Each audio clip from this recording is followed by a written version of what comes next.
La sagrada Kaaba en la Meca está presenciando una escena aterradora e impactante en todo el mundo. Miles de personas se pisotearon y huyeron del santuario sagrado. La Kaaba también pareció ser absorbida por este extraño suceso. ¿Qué tienen que ver estos extraños sucesos con la humanidad en su conjunto? Antes de empezar, suscríbete al canal y pulsa la campana para recibir las últimas noticias de la Kaaba y del mundo. La Kaaba se encuentra en el centro de la mezquita sagrada Al-Harem en Arabia Saudita. Desempeña un papel esencial en el rito del Hajj, la peregrinación que los musulmanes realizan a la Meca. Sin embargo, últimamente, siempre han ocurrido tragedias terribles en la Kaaba. Fuertes tormentas azotaron la Kaaba por completo, y posteriormente la Kaaba se vio continuamente afectada por insectos que atacaban esta zona. Millones de personas aún lidian con las consecuencias de la destrucción.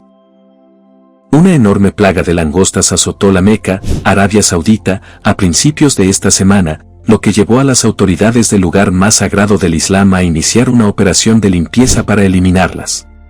Varios fenómenos anormales ocurrieron alrededor y en las inmediaciones de la ciudad santa de la Meca, lo que generó dudas entre los religiosos sobre el cumplimiento de las profecías. El granizo y el locus son dos de las 10 plagas mencionadas en el Éxodo para castigar al faraón por su acto de esclavizar a los judíos. A pesar de presenciar el poder y la fuerza de Dios, el faraón decidió desobedecer y sufrir la ira divina como consecuencia. Si bien los terremotos y las inundaciones se consideran señales del segundo regreso de nuestro Señor, cuando Dios regrese, juzgará a la humanidad por sus pecados y malas acciones y se llevará a los justos al cielo para la vida eterna. Esto confirma aún más que Jesús podría regresar en un futuro cercano. ¿Pero por qué aparecieron estas señales en la Kaaba y no en otro lugar del mundo?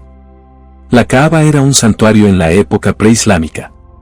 Los musulmanes creen que Abraham y su hijo Ismael construyeron la Kaaba. La tradición sostiene que originalmente era una sencilla estructura rectangular sin techo. La tribu Quraysh, que gobernaba la Meca, reconstruyó la Kaaba preislámica alrededor del año 608 después de Cristo, alternando hiladas de mampostería y madera. Se elevó una puerta por encima del nivel del suelo para proteger el santuario de intrusos y inundaciones. Mahoma fue expulsado de la Meca en el año 620 después de Cristo hacia Yatrib, hoy conocida como Medina. A su regreso a la Meca en el año 629 después de Cristo, el santuario se convirtió en el centro de culto y peregrinación musulmán. La Kaaba preislámica albergaba la piedra negra y estatuas de dioses paganos. Se dice que Mahoma limpió la Kaaba de ídolos tras su victorioso regreso a la Meca, devolviendo el santuario al monoteísmo de Abraham. Se cree que la piedra negra fue entregada a Abraham por el ángel Gabriel y es venerada por los musulmanes. Mahoma realizó una última peregrinación en el año 632 después de Cristo, el año de su muerte, y así estableció los ritos de la peregrinación. La casa de Dios en la tierra. Kaaba significa cubo en árabe. Este edificio de 14 metros de altura es considerado por los musulmanes como la casa de Dios en la tierra. Se menciona claramente 2 veces en el Corán, en los versículos 95 y 97 de la Sura 5. Dios ha establecido la Kaaba como casa sagrada construida para los hombres, dice el versículo 97. Ubicada en el centro de la Meca, la tradición musulmana la considera conectada con la Kaaba celestial. La tradición también remonta su fundación al profeta Abraham. La historiadora Jacqueline Chavi, especialista en los orígenes del Islam y autora del Corán Decrypté, Figuras bíblicas sobre el árabe, afirmó que diversos temas bíblicos, como la idea de un juicio final y de un Dios benigno creador del mundo, así como narraciones relacionadas con diversas figuras de la Torá y el Antiguo Testamento, inspiran el discurso coránico primitivo. Tras la égida, en respuesta a la hostilidad de las tribus judías locales, Abraham, acompañado de su hijo Ismael, es descrito en el Corán como el fundador del edificio. ¿Qué hace que la Kaaba sea tan importante? ¿Por qué es importante para los musulmanes? Aunque la sagrada Kaaba, también conocida como Khana Kaaba, no es la casa misma de Alá, es la representación simbólica de su residencia en este mundo. Por lo tanto, cabe recordar que los musulmanes no adoran la sagrada Kaaba. Sin embargo, es el símbolo de la supremacía y la unicidad de Alá, que también es el primer pilar del Islam y el fundamento de la creencia de todo musulmán de que no hay más Dios que Alá. Además, la importancia de la Kaaba queda demostrada por su nombre de Qibla. En pocas palabras, es la dirección hacia la que se orientan los musulmanes de todo el mundo al realizar sus oraciones diarias. El Hajj es el quinto pilar del Islam y, por lo tanto, es obligatorio que todo musulmán con estabilidad económica y física lo realice al menos una vez en la vida. Al llegar a la Meca, los peregrinos musulmanes se reúnen en el patio de la gran mezquita, comúnmente conocida como Masjid al-Harim. Alrededor de la sagrada Kaaba, se les indica que realicen el Tawaf, caminata alrededor de la Kaaba, 7 veces. También tienen la intención de tocar o besar la piedra negra que se encuentra en la esquina oriental de la Kaaba. Este acto simboliza la sagrada Kaaba y, como símbolo de la unidad e igualdad musulmana en el mundo, también se afirma en el santo "Oh, humanidad. En verdad, os hemos creado a partir de un solo hombre y una mujer, y os hemos dividido en naciones y tribus para que os conozcáis. En verdad, el más honrado de vosotros ante Dios Todopoderoso es el más justo". ¿Por qué se construyó la Kaaba? La sagrada Kaaba es, sin duda, uno de los lugares religiosos más antiguos del mundo. Incluso antes de la llegada del Islam, la Kaaba era uno de los lugares de culto más sagrados para los árabes. Según la historia islámica, el profeta Ibrahim y su hijo, el profeta Ismael, construyeron la sagrada Kaaba siguiendo el mandato de Alá, tal como se afirma en el Sagrado Corán. Y cuando Abraham e Ismael estaban levantando los cimientos de la casa: Señor nuestro, acéptanos. En verdad, tú eres quien todo lo oye, quien todo lo sabe. Según la tradición islámica, la sagrada Kaaba fue inicialmente una estructura sin techo. A pesar de que el profeta Abraham construyó la Kaaba para adorar a Alá, los Quraysh ocuparon la Kaaba con ídolos para adorar durante su reinado. Sin embargo, durante el año 608 después de Cristo, poderosos líderes de la tribu Quraysh colaboraron para reconstruir la Kaaba preislámica utilizando diferentes tipos de madera y mampostería. Además, dado que la Kaaba se encontraba inicialmente en una zona de inundación activa, su puerta se elevó para proteger el lugar sagrado de las inundaciones y los intrusos. Poco después de recibir la bendición profética, el profeta Mahoma, sus compañeros y seguidores fueron expulsados de la Meca hacia Medina. En el año 620 después de Cristo, tras la conquista de la Meca en el año 8 del año 630 después de Cristo, el profeta Mahoma destruyó todos los ídolos de la Kaaba, devolviéndola al monoteísmo predicado por el profeta Abraham. Mientras lo hacía, se dice que el profeta Muhammad recitó el siguiente verso: la verdad ha llegado y la falsedad ha desaparecido. Desde entonces, la Kaaba ha sufrido numerosas modificaciones y alteraciones a lo largo de los años. Si bien su estructura de seguridad se ha modificado para dar cabida a un número cada vez mayor de peregrinos, los cimientos de la sagrada Kaaba siguen siendo los mismos. Sí, con una historia tan profunda y elementos espirituales, la Kaaba será el primer lugar donde se enviará una señal de Dios. Y eso también llamará la atención de toda la humanidad. ¿Por qué debe regresar el Señor? El Nuevo Testamento contiene muchas referencias a la segunda venida de Jesucristo. Hebreos 9:28 lo dice claramente: así que Cristo fue ofrecido una sola vez para llevar los pecados de muchos a quienes ansiosamente lo esperan. Aparecerá una segunda vez, sin relación con el pecado, para salvación. Énfasis añadido. A lo largo del Nuevo Testamento encontramos una referencia al regreso de Jesucristo en promedio una vez cada 25 versículos. Y 23 de los 27 libros hacen referencia a la segunda venida. Es el punto central de la Escritura y la base del Evangelio mismo. La buena nueva del reino de Dios que Él establecerá a su regreso. La Escritura es clara en cuanto a que el regreso de Jesucristo será visible y visto por todo el mundo. Miren, viene con las nubes y todo ojo lo verá.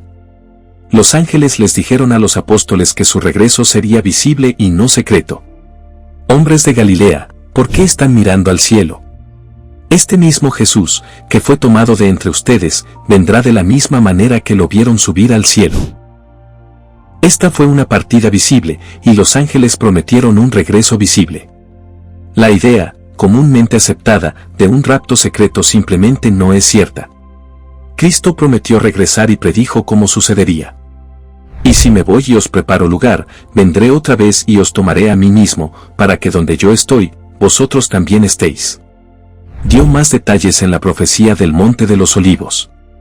Entonces la señal del Hijo del Hombre aparecerá en el cielo.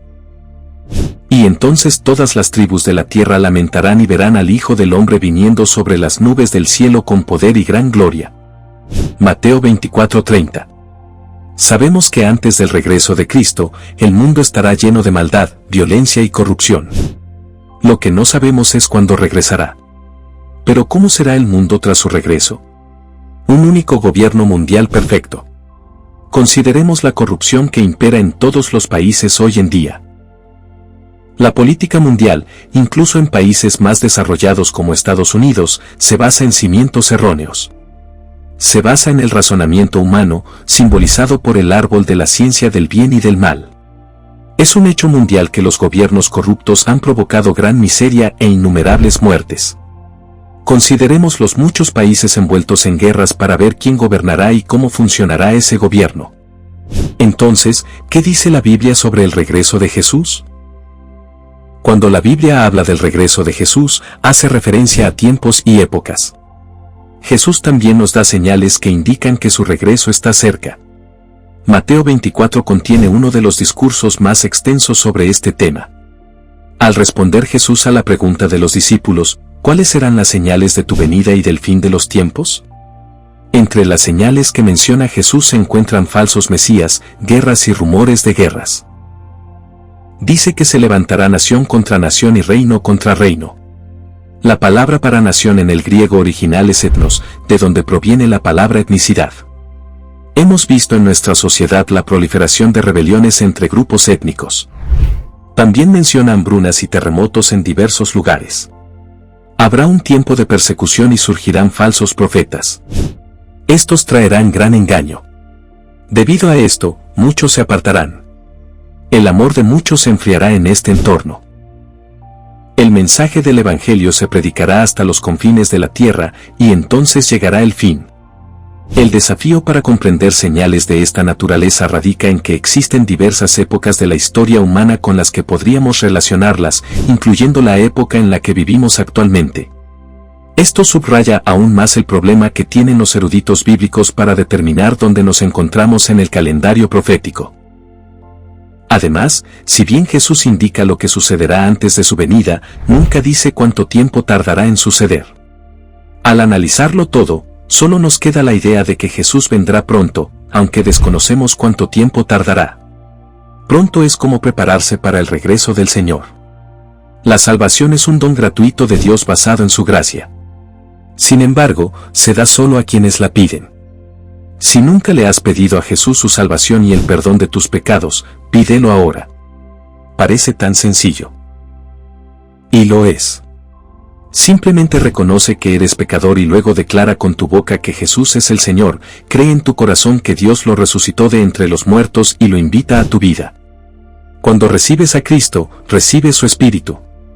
A menudo, las personas rezan la oración de salvación, pero sus vidas nunca cambian. Las Escrituras nos instruyen a ser llenos del Espíritu Santo. El apóstol Pablo escribió que debemos ser llenos del Espíritu. Siempre que se da esta instrucción en las Escrituras, se entiende que la llenura del Espíritu Santo debe suceder una y otra vez. Para que quede claro, esto no significa que recibas más del Espíritu Santo. Significa que Él recibe más de ti. En otras palabras, le entregas cada vez más control al Espíritu de Cristo que mora en ti. Un buen hábito es orar cada mañana para ser lleno del Espíritu Santo. Luego, puedes repetir esa oración a lo largo del día, según lo que suceda. Nunca se nos concibió para recorrer nuestro camino cristiano solos.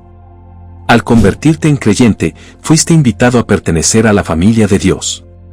Su deseo para ti es que seas un participante activo en el cuerpo de Cristo. Esto puede incluir cosas como formar parte de tu iglesia local, unirte a un grupo pequeño y ser vulnerable con otros creyentes. El escritor de Hebreos escribió que, como creyentes, debemos animarnos unos a otros a diario hasta que el Señor regrese. Parte de cómo nos preparamos para el fin de los tiempos es mantenernos unidos en comunidad. Debemos amarnos y animarnos mutuamente a diario. Al hacerlo, el cuerpo de Cristo se fortalece. Todo esto es importante. Todo esto lo han confesado los cristianos a lo largo de los siglos.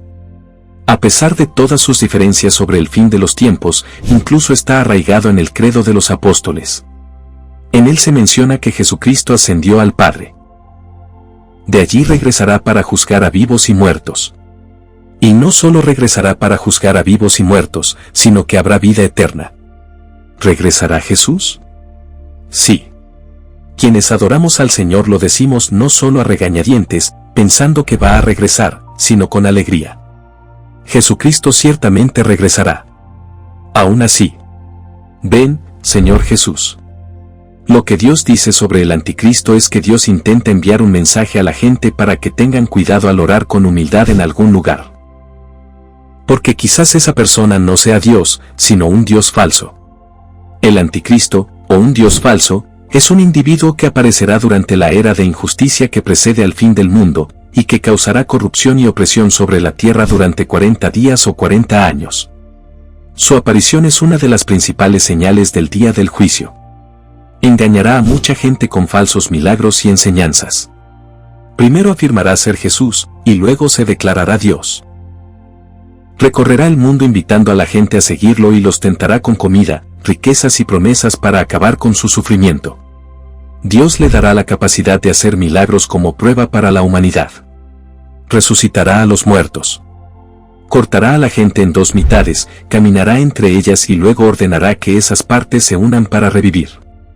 Tendrá la capacidad de extraer las riquezas de la tierra, tener alimento y sustento en abundancia para tentar a la gente a seguirlo. Una clara señal de que no es Dios es que, a pesar de todos los milagros que se le concederán, no podrá curar sus propias deformidades físicas. Enviará a su ejército a combatir a cualquiera que no crea en él. Los dioses falsos son personas que dicen hablar en nombre de Dios, pero tienen sus propios intereses. Jesús advirtió a sus discípulos que estuvieran atentos a estas personas. No solo alertó a sus seguidores sobre los peligros de los dioses falsos, sino que también les dio instrucciones para reconocer a estos charlatanes. ¿Por qué son extremadamente peligrosos los dioses falsos? Cuando Jesús interactuaba con personas que buscaban, erraban o estaban extraviadas, siempre era compasivo. Les respondió con paciencia y gentileza. Pero cuando Jesús abordó la historia religiosa, los hipócritas y los falsos maestros, respondió con justa furia y audaz convicción. Dios te da la señal del anticristo porque quiere que siempre estés alerta a todo. No dejes que las señales falsas ni los templos falsos te desvíen. Pero lo más importante es que Dios no quiere que siempre estés vigilando y buscando al anticristo, ya que eso puede cansarte y hacerte tambalear fácilmente. En cambio, mira a Dios, concéntrate en Él y deja que su luz guíe tu camino. Por ahora, algo impide que el anticristo ascienda al poder. Este poder superior que lo frena finalmente será eliminado de la tierra y el anticristo tomará el control del mundo. Pero Dios lo matará y juzgará a quienes no creyeron en Él. Según Jesús, habrá un gran duelo cuando el Hijo del Hombre regrese, pues todos lo verán, incluyendo a quienes lo traspasaron y a toda la humanidad.